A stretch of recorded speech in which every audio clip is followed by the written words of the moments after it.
Welcome back to the Sublime Madness podcast. And today we're talking about current events again, and we're talking about the story that will never die the Epstein story. Trump continues to keep it in the news. A couple weeks ago, a letter was released that detailed how close of a relationship Trump and Epstein actually had. It went into some quote unquote secrets they share, and it definitely seemed like a coded message.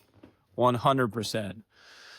We probably don't even want to know the full extent of what those two were getting into, but I guess it's good and bad news that Trump is still talking about it. It's bad that none of these people are being prosecuted, Trump included, because he seems very implicated in what Epstein was doing. I've actually read reports before that Trump's modeling agency is actually what Jeffrey Epstein based his own modeling agency off of in terms of procuring models for the agency. There's a very good chance that Trump was allegedly doing something very similar to what Epstein was doing. And not only that, it kind of seems like they aren't the only ones in high society who do this sort of thing.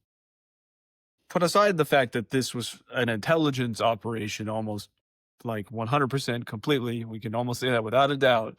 But it seems like it isn't just what the intelligence community, meaning like the CIA or Mossad or people like that do, which would be called a honeypot operation, where they're trying to get compromising material on powerful people, politicians, famous people, musicians, that sort of thing. It seems like very wealthy individuals and possibly families partake in this sort of blackmail as well, as a way to have leverage over other powerful families or other wealthy individuals. And when you think about it, it makes sense, because when you get to a certain level of wealth, how do you influence that person? How do you bribe them? How do you manipulate them? You can't do it with money. Money's not enough to a billionaire. So you have to compromise them. You have to catch them doing something they're not supposed to, or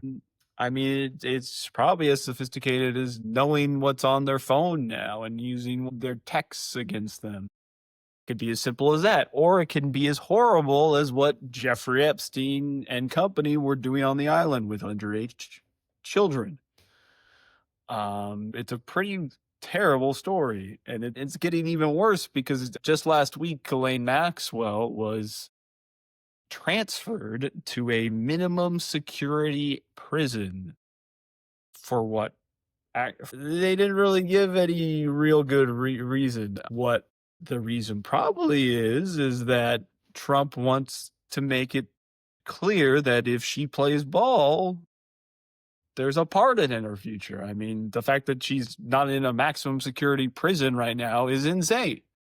After the crimes that she's been convicted of, and she was basically the scapegoat for a bunch of other people who were definitely involved and probably involved in the trafficking as well. And now her lawyers are trying to argue that because of Epstein's previous sweetheart deal back in, I think it was 2013, or no, I think he was convicted in '08, released in 2013. I think that's what it was.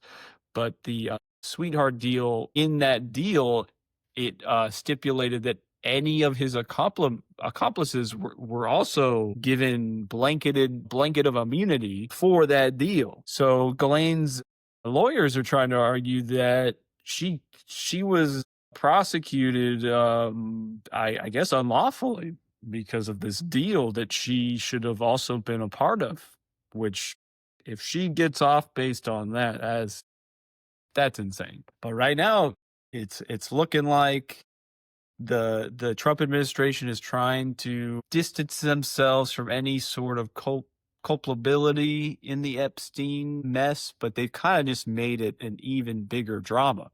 Because just a few weeks ago, Pam Bondi was saying that there were something like tens of thousands of hours of tapes, presumably of powerful, famous, influential people doing things with underage people or who knows what. I mean, we don't know. We have only people who've seen the tapes are allegedly the people within the FBI. But after about a week after Pam Bondi stated this, Pam Bondi meaning being the attorney general, pretty sure. And a couple weeks later, Ash Patel, the director of the FBI, came out and said there are no tapes and that everything they have is not interesting at all. It's not anything that anybody would want to see, which he must have been talked to. Someone with more information than he must have came to him and been like, hey, Cash, you can't release this stuff or else, essentially. Long story short. So that's kind of where we're at right now. The Trump administration wants to kind of pretend like this is no big deal, like it wasn't as big of a operation as it really was, when in actuality, Epstein was not special. Epstein was a middleman sex trafficker for the rich and famous, basically, for the high society. And he wasn't and isn't the only one. It's hard to say how many Jeffrey Epsteins there are out there in the world because this is not a American problem. This is a class problem.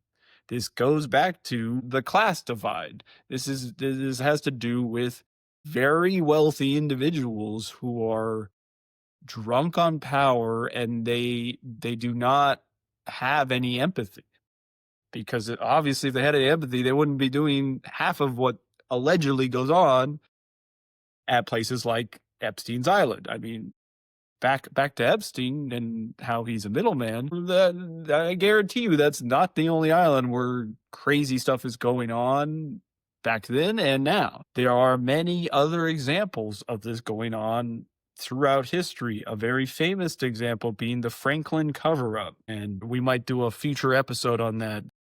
That has been done by other creators, but it's always good to refresh the memory on that one because it's pretty crazy and there's lots of parallels to what was going on Jeffrey Epstein's island. Yeah, that's where we're at as of today, August 12th. And I will keep you updated if anything new comes to my attention. Thank you for watching, everybody. Once again, this has been the Sublime Madness podcast with your host, Austin. Have a good one, you guys.